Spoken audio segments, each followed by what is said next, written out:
Story நேரம் Tamil வியூவர்ஸ்க்கு hi. Perfect மேட்சோட 29வது எபிசோட்ல என்ன ஆக போகுது அப்படின்னு தான் இன்னைக்கு இந்த வீடியோல பார்க்க போறோம். லாஸ்ட் எபிசோட்ல லீஷா பயங்கரமா போட்டு யாங்க அடி அடி நடிச்சிருந்தா அதோட தான் முடிஞ்சுது. இந்த எபிசோட்ல யாங்குக்கு லேசா தூக்கமும் வருது. லீஷா பாக்குறா, இந்த நேரத்துல உனக்கு தூக்கம் வருதா, இரியா அம்மாவையும் அக்காங்களும் வந்துருவாங்க, அப்புறம் இருக்க உனக்கு அப்படின்னு சொல்லிக்கிட்டு இருக்கும் போதே அங்க லீஷாவோட அம்மா ஓடி வராங்க, அக்காங்களும் வந்துடுறாங்க. லீஷா அம்மாவை ஓடி போய் கட்டி பிடிச்சிட்டு இவ நேரம் இந்த கோவத்தெல்லாம் அழுகையா மாத்தி அழ ஆரம்பிக்கிறா. இவெல்லாம் ஒரு மனுஷனா அப்படின்னு அவங்க அம்மா யாங்க அடிக்கிறதுக்கு போயிட்டு இருக்க. அங்க கங்னி ஷூகுவா எல்லாரும் சுத்தி நின்னுகிட்டு, நீ இதுக்கு மேல ஒரு செகண்ட் கூட இங்க இருக்க வேண்டாம், வா கிளம்பி போலாம் அப்படின்னு சொல்ல அவளை தடுத்து நிறுத்தத்துக்கு யாங்க பின்னாடியே போயிட்டு இருக்கான். அப்ப யாங்கோட அப்பா அம்மா அங்க வந்துடுறாங்க. வாங்க வாங்க சம்பந்தி அப்படின்னு லீஷாவோட அம்மாவை கூப்பிட, யாருங்க சம்பந்தி, உங்க பொண்ணு கடத்திட்டு வந்திருக்கான், தள்ளி போய் அந்த பக்கம் கோர்ட்ல பேசிக்கலாம் அப்படின்னு அவங்க அப்பாவை அங்க இருந்து இழுத்துட்டு போக ஆரம்பிக்க யாங்கோட அம்மா வந்து தடுத்து நிறுத்துறாங்க. யாங்குக்கு மொத்தம் 3 அக்கா இருக்காங்க. ஒருத்தங்க தான் வந்து ராஜாக்கு கல்யாணம் இருக்காங்களா துணை மனைவியா, இன்னும் 2 பேர் இங்க இருக்காங்க. அவங்க அம்மாவை காப்பாத்துறதுக்கு அங்க வந்துட்டு, என்னது இது, இதுங்கெல்லாம் பொண்ணுங்க குடும்பமே இல்ல போல, இதுங்கெல்லாம் சரியான சாத்தானுங்களா இருக்கும் போல அப்படின்னு இந்த குடும்பம் ரொம்ப ஸ்ட்ராங்கா இருக்குன்னு திட்ட ஆரம்பிக்க, எவ்வளவு தைரியம் தான் உங்க பையன் கடத்திட்டு வந்திருக்கான், அவனை ஒண்ணும் சொல்லாம எங்க பொண்ணை பத்தி திட்டுவீங்க அப்படின்னு கங்னி கத்த ஆரம்பிக்கிறா. யாங்க வெளியே வரான். இங்க இருக்கிற யாரும் வெளியே போக கூடாது, சுத்தி போடுங்கடா அப்படின்னு சொல்ல ஆளுங்களா வந்து சுத்து போட்டு நின்னுடுறாங்க. மறுபடியும் யாங்கோட அப்பா தடுத்து நிறுத்துறாரு. இங்க பாருங்க, அவன் கடக்குறான், அவன் ஏதாவது சொல்றான்னு தப்பா எடுத்துக்காதீங்க, நான் சொல்றேன் முறைப்படி நம்ம கல்யாணம் பண்ணி வச்சிடலாம், இந்த பிரச்சனையை தீர்த்துடலாங்க, உட்காந்து பேசலாங்க அப்படின்னு சொல்ல எல்லாரும் மெரியா ஹால்ல உட்கார ஆரம்பிக்கிறாங்க. அப்போ அந்த இடத்துக்கு அந்த உண்மையான மாப்பிள்ள இருக்கான்ல, அந்த பையனும் அங்க வந்துடுறான். அவன் வந்து இங்க யாங்கோட அக்கா ஹஸ்பண்ட் ஒருத்தர் இருக்கான். அவனை பார்த்து பயந்துட்டே அந்த ஆளு பார்த்து முறைக்க ஆரம்பிக்கிறான். ஏற்கனவே மிரட்டி இருப்பான் போல. இல்லங்க, நடந்தது நடந்துருச்சு, அதனால அந்த கல்யாணத்தை நடந்ததாகவே விட்டுலாம், நான் ஒரு புது பொண்ணு கூட கல்யாணம் பண்ணிக்கிட்டேன், அந்த கல்யாணம் அப்படியே இருக்கட்டும்னு சொல்ல உடனே லீஷாவோட அம்மா, சின்ன பையனுக்கு என்னப்பா தெரியும், எதுக்கும் போயிட்டு உங்க அம்மா அப்பா கிட்ட கேட்டு வாப்பா, நம்ம பேசிக்கலாம், நீ அவசரப்பட்டு சொல்லாதன்னு சொல்ல, இல்லங்க நேத்து நான் நைட்டு ஓவரா குடிச்சிட்டு கொஞ்சம் உள்ள போயிருந்தேன், அதனால இது என் பொண்டாட்டி அப்படின்னு நினைச்சிட்டு இந்த பொண்ணோட ஒரு நைட்டை ஸ்பெண்ட் பண்ணிட்டேன், சோ இதுக்கு மேல இந்த பொண்ணை விட்டு என்னால வர முடியாதுன்னு சொல்ல பயங்கரமா கோவமாயிடுறா லீஷா.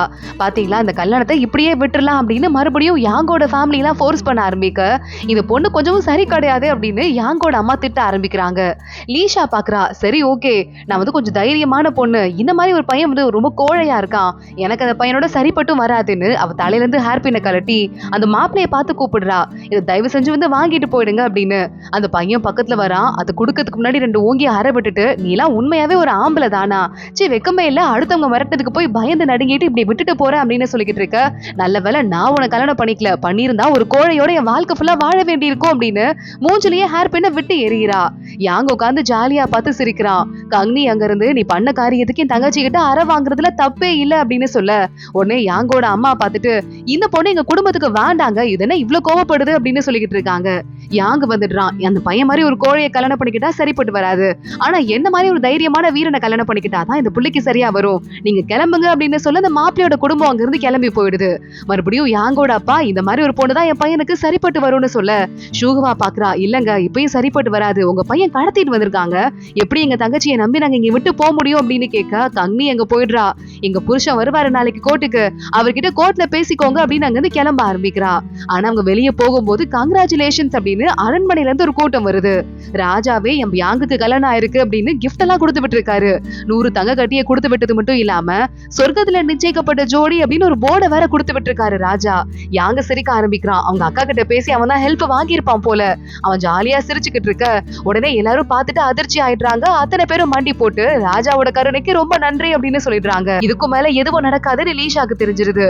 நேரா உள்ள ரூம்ல வந்து உட்கார அவங்க அம்மா அங்க வந்துடுறாங்க. இப்ப என்னடி ராஜாவா இருந்தான்னு, நான் யாரை பார்த்து பயப்பட போறது கிடையாது, கோர்ட்ல கேஸ் போட போறேன், நடக்கிறத பாத்துக்கலாம்னு சொல்ல லீஷா பாக்குறா, அம்மா ரொம்ப ஃபோர்ஸ் பண்ணிக்காதீங்க, ராஜாங்கிறவரை நமக்குள்ள கேஷுவலா இருக்கலாம், ஆனா நாட்டிலேயே பெரிய தலை அவர் தாமா, அவரை மீறி நம்மளால ஒண்ணும் பண்ண முடியாதுமா அப்படின்னு சொல்லிட்டு, இப்ப என்ன இந்த பையன் யாங்க நான் சமாளிக்கணும் அவ்வளவுதானே, நான் அவனை பாடா படுத்துறது இல்ல, என்னை சமாளிக்க முடியாம எப்படி திணற போறான்னு மட்டும் பாருங்க அப்படின்னு இங்க நம்ம லீஷா சொல்லிக்கிட்டு இருக்க. நான் அவளை சமாளிச்சுக்குவேன், நான் அவளை பத்திரமா பாத்துக்குவேன் அப்படின்னு யாங்க இன்னொரு பக்கம் அவங்க அம்மா அப்பா கிட்ட சொல்லிக்கிட்டு இருக்கான். டேய் ஏண்டா, நாங்க எப்படிப்பட்ட பொண்ணை உனக்கு பார்த்து வச்சோம், போய் போயும் ஒரு சரியான சூனியக்காரி போல அவளை கல்யாணம் பண்ணிட்டு வந்திருக்கேடா, எங்கேயாவது நம்ம குடும்பம் விளங்குமா அப்படின்னு கேட்க, அந்த பொண்ணு கொஞ்சம் வசதி இல்லாத குடும்பம் தான், அதுக்காக அவ ஒன்னும் தகுதி இல்லாத பொண்ணு கிடையாது, நீங்க தப்பா பேசாதீங்க, அவளை பத்தி எனக்கு பிடிச்சிருக்கு, அதனால தான் அவளை கல்யாணம் பண்ணிக்கிட்டேன் அப்படின்னு சொல்லிட்டு யாங்க வெளியே போயிடுறான்.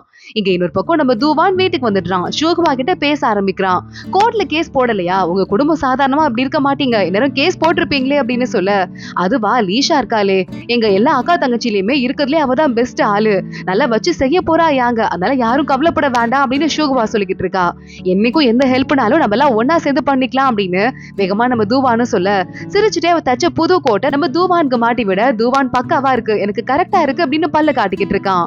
இங்க யாங்க ஒரு பக்கம் வந்துட்டு ரூம்குள்ள போறதுக்காக கதவை தட்டிக்கிட்டு இருக்கா. உள்ள லீஷா கதவை லாக் பண்ணிருக்கா. இது என்னோட ரூம், கதவை தோற இவன் கத்த ஆரம்பிக்கிறான். வேலைக்கார பொண்ணுங்க அங்க 2 பேர் வராங்க, போங்க இங்க இருந்து அப்படின்னு யாங்க கத்த, அதுல பொண்ணுக்கு போகவே மனசு இல்ல. அந்த பொண்ணுக்கு யாங்க மேல ஒரு கண்ணு இருக்கு போல, மனசே வராம திரும்பி திரும்பி பாத்துட்டு போறா. ஆனா லீஷா உள்ள நல்லா காதுல பஞ்சு வச்சுட்டு நிம்மதியா ஒரு தூக்கத்தை போட்டுட்டு இருக்கா. இங்க அவன் கதவை தட்டிக்கிட்டே இருக்காங்கிற விஷயம் யாங்கோட அக்காங்களுக்கு அம்மாக்கெல்லாம் தெரியுது. என்ன தைரியம் அந்த பொண்ணுக்கு, நான் என்ன பண்றேன் பாரு அப்படின்னு அங்க இருந்து கிளம்ப ஆரம்பிக்க, அம்மா வேண்டாம், ராஜாட்ட இருந்து இன்னைக்குதான் உத்தரவு வந்திருக்கு, எதுவா இருந்தாலும் நம்ம பொறுமையா பண்ணிக்கலாமா அப்படின்னு மத்த 2 அக்காங்களும் சொல்லிடுறாங்க. சரி மறைமுகமா தாக்க ஆரம்பிக்கலாம் அப்படின்னு 3 பேருமா சேர்ந்து பிளான் போட ஆரம்பிக்கிறாங்க. அடுத்த நாள் காலையில லீஷாவை கூட்டிட்டு 2 வேலைக்கார பொண்ணுங்க ஒரு ரூம்க்கு கூட்டு போறாங்க.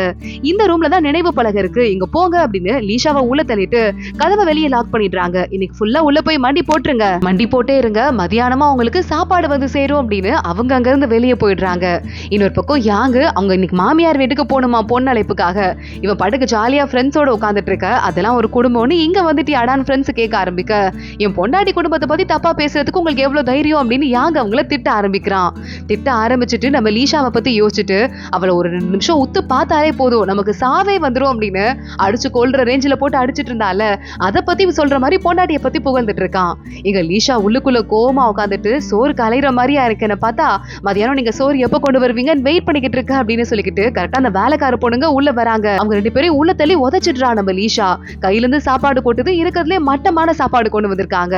லீஷா பார்த்துட்டு எவ்வளவு தைரியம் தான் எனக்கு மட்டமான சோறு போடுவீங்க, நான் பாத்துக்கிறேன் அப்படின்னு நேரா அங்கிருந்து கிளம்பி போக, வேலைக்கார பொண்ணுங்களும் பின்னாடியே ஓடுறாங்க. அங்க கிச்சனுக்கு இன்சார்ஜ் இருக்காங்க. அங்க வந்துட்டு ஒருத்தன் நம்ம யாங்குக்கு என்னென்ன சாப்பாடு எல்லாம் வேணும் அப்படின்னு ஆர்டர் போட, யாங்குக்கு ஹோட்டல்ல சாப்பிடறதுக்கு இங்க இருந்தே சாப்பாடெல்லாம் கிளம்பி போகுது. அதெல்லாம் செய்யுங்கன்னு சொல்லிக்கிட்டு இருக்கும் போதே எங்க லீஷா வந்துடுறா.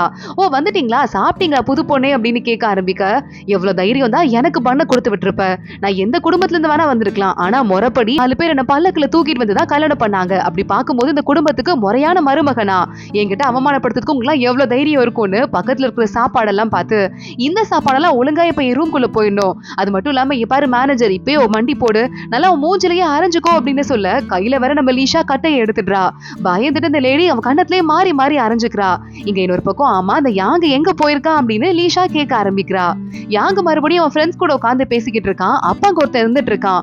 ஏண்டா போய் அந்த குடும்பத்துல சம்மந்தம் வச்ச, அந்த குடும்பம் நடத்துறது ஹோட்டல் தான், ஆனா வந்த மாப்பிள்ளைங்க ஒவ்வொருத்தனையும் பாரு பெரிய பெரிய ஆளுங்களா வந்திருக்காங்க, குடும்பத்துல இருக்கிற பொண்ணுங்க சேர்ந்து அப்படியே மயக்கி ஒவ்வொருத்தனையும் கல்யாணம் பண்ணிக்குவாங்களாம், அது ஒரு ஹோட்டலே இல்லையா மேடா, நல்ல தப்பான பொண்ணுங்களாம் வந்துட்டு போற இடமா, எல்லாரும் கேவலமா பேசிக்கிறாங்க, அந்த குடும்பத்துல போய் பொண்ணு எடுத்திருக்கியடா அப்படின்னு சொல்ல, பக்கத்துல பார்த்தா கத்தி பறந்து வருது. அந்த பசங்க எல்லாம் பயந்து திரும்பி பார்க்க லீஷா அங்க வந்திருக்கா. எவ்வளவு தைரியம் தான் என்னையும் என் குடும்பத்தையும் பத்தி மட்டமா பேசுவீங்கடா அப்படின்னு அங்க இருக்கிற எல்லாரையும் போட்டு தர்மடி அடிக்க ஆரம்பிக்கிறா. அதுலயும் கொரசனோ பாயிண்ட் போட்டு 4 சாத்து சாத்திட்டு கையில கத்தி எடுக்க யாங்க ஓடி வந்துடுறான். சரி ஒண்ணும் இல்ல விடு நான் பாத்துக்கிறேன் அப்படின்னு மன்னிப்பு கேளுடா இவகிட்ட அப்படின்னு சொல்ல, வேகமா ஓடி வந்து தெரியாம பேசிட்டே நான் மன்னிச்சிருங்கன்னு கேட்டுட்டு அங்க இருந்து ஓடி போயிட்டு இருக்கான். இங்க பாருங்க நீங்க எல்லாம் கோர்ட்ல இருக்கிற ஆளுங்க தானே, கோர்ட்ல வேலை செய்யறவங்களோட பசங்க தானே நீங்க, எங்க மாமா இருக்காருல ஷென், அவர்தான் சீஃப் ஜட்ஜே, அவர்கிட்ட மட்டும் கம்ப்ளைண்ட் கொடுத்தேன்னு வச்சுக்கோங்களேன் உங்க எல்லாருக்கும் தூக்க தண்டனை வாங்கி கொடுத்துருவாரு, பார்த்து பத்திரமா இருந்துக்கோங்க அப்படின்னு முறைச்சிட்டு இருக்க. யாங்க அவளை பார்த்து சிரிக்கிறான். இவங்க எல்லாம் பயந்து நடுங்கிட்டு இருக்க. பாத்தீங்கல்ல இதுக்கு மேலேயாவது என் பொண்டாட்டியை பத்தி தப்பா பேசாதீங்கடா, இங்க வெளியே போகடான்னு சொல்ல அத்தனை பேரும் வெளியே போயிடுறாங்க. நம்ம லீஷா மறுபடியும் வீட்டுக்கு போயிட்டு சாப்பிட உட்காந்துடுறா. அங்க யாங் வந்துட்டு மறுபடியும் ரூம் கதவை தட்டுன்னு திறந்துட்டு இருக்கான். இங்க பாரு நான் உன்னை அடிக்கலேன்னு பாக்காத, பொம்பளை பிள்ளைகிட்ட எல்லாம் அடிச்சு எனக்கு பழக்கம் கிடையாது, இல்லன்னு வச்சுக்கோயேன் நான் உன்னை கண்டிப்பா அடிச்சிருப்பேன் அப்படின்னு நம்ம கத்த ஆரம்பிச்சுட்டு, இப்பயாவது கதவை திறக்க போறியா இல்லையான்னு கேட்க, லீஷா கண்டுக்காம வேலைக்கார பொண்ணுங்களை சாப்பாடு எடுத்து வைக்க சொல்றா. இப்படி யாங்க வெளியே வேணும்னு கத்திட்டு இருக்க விஷயம் அவங்க அம்மாக்கு தெரிஞ்சிருது. அவங்க அம்மா அக்கா எல்லாம் அங்க வந்துடுறாங்க. எவ்வளவு தைரியம் தான் அந்த பொண்ணு இப்படி பண்ணிட்டு இருப்பா, நான் போய் திறக்க சொல்றேன் என்ன பண்றான்னு பாக்கலாம் அப்படின்னு அவங்க மாமியார் போய் தட்டுறதுக்கு போக லீஷா கதவை ஓபன் பண்ணிடுறா. என் ஹஸ்பண்ட் வருவாரேன்னு சாப்பாடெல்லாம் எடுத்து வச்சிட்டு இருந்தேன், அவரு ரொம்ப நேரம் கதவை தட்டினாருன்னு தெரியாம போயிடுச்சு, இப்ப என்னங்க ஆச்சு அத்தை அப்படின்னு கேட்க உடனே யாங்க பாக்குறான்.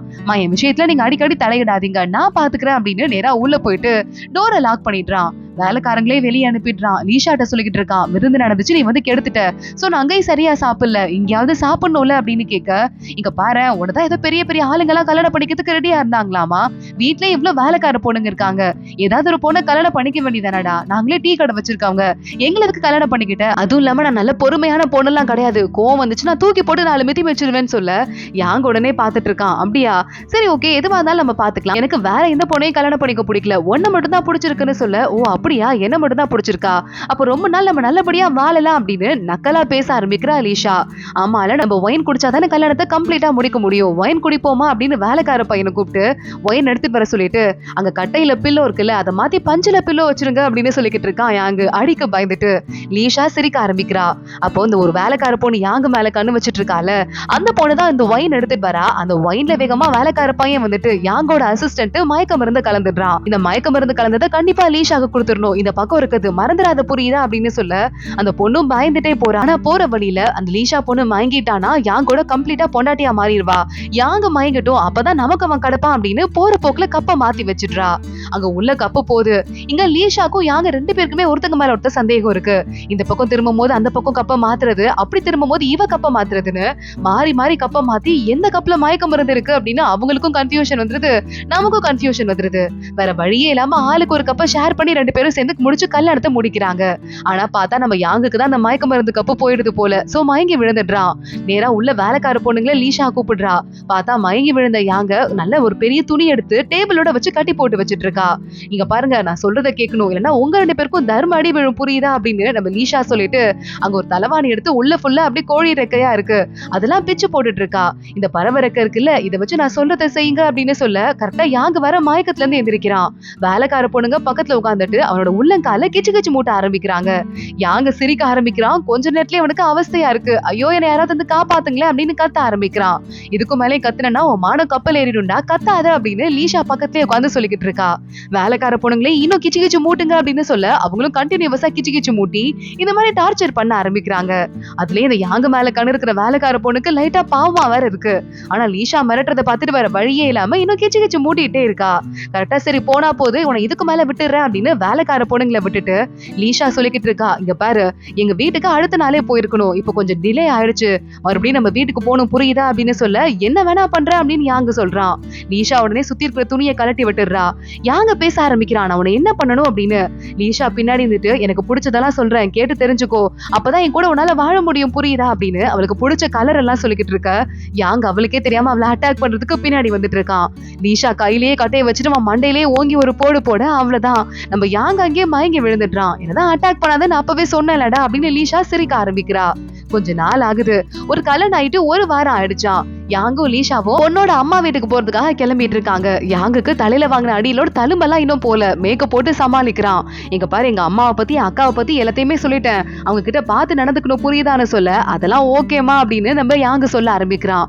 லீஷா யோசிக்கிறா, எதையோ ஒன்னு சொல்ல மறந்துட்ட மாதிரி இருக்கு, அது என்னது அப்படின்னு கேட்க என்னது அப்படின்னு யாங்கு பக்கத்துல வர ட்ரை பண்றான். லீஷா இன்னும் அந்த கட்டைய பத்திரமா வச்சிட்டு இருக்கா. டக்குன்னு எடுத்து அடிக்கிறதுக்கு வந்துடுறா. இதை விட மாட்டிக்கிறாளே அப்படின்னு யாங்கு தலையை பிடிச்சிட்டே மாமியார் வீட்டுக்கு போயிட்டு இருக்க. அதோட தான் இந்த எபிசோட் முடியுது. அடுத்த எபிசோட்ல எல்லா மாப்பிள்ளைங்க அதே மாதிரி எல்லா அந்த பொண்டாட்டியோட அக்காங்கள் எல்லாம் பார்த்துட்டு யாங் எவ்வளவு கஷ்டப்பட போறான் தொடர்ந்து பார்க்கலாம். இந்த வீடியோவை லைக் பண்ணிக்கோங்க, மறக்காம நம்ம சேனலுக்கு சப்ஸ்கிரைப் பண்ணிட்டு பெல் ஐக்கானையும் கிளிக் பண்ணிக்கோங்க. அடுத்த வீடியோல பார்க்கலாம். அது வரைய பாய்.